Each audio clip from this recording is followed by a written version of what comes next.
হ্যাঁ, hi friend, বিশ স্প্রের মোটর লাগানোর পদ্ধতি কীভাবে লাগানো হয় এটা দেখানো হচ্ছে। দেখুন,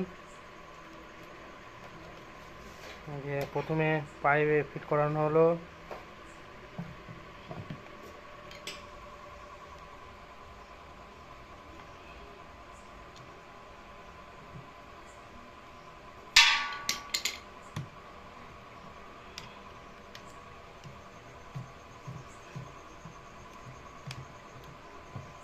এইভাবে টাইট দিতে হবে, তাহলে কোনোদিন লিক করবে না।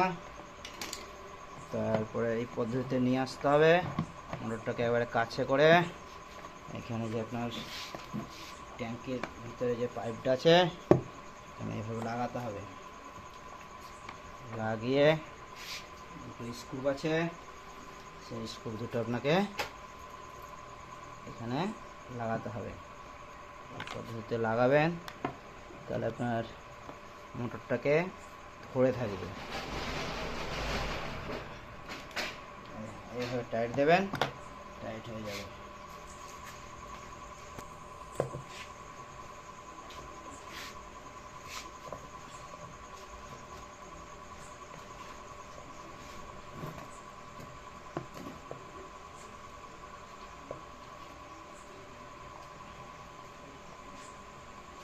হয়েছে।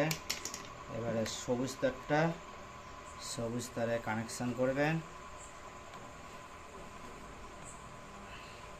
দিয়ে শর্ট যেমন না হয় তার কারণ শর্ট আউট টুপি। এরপরে লালটাকে তাহলে কানেকশান করুন। এটা কোনো রকমভাবে শর্ট না হওয়ার জন্য শর্ট আউট টুপি লাগিয়ে দিলাম। তারপরে সুইচ অন করে দিলাম, অন হয়ে গেছে, শব্দ শুনতেই পাচ্ছেন।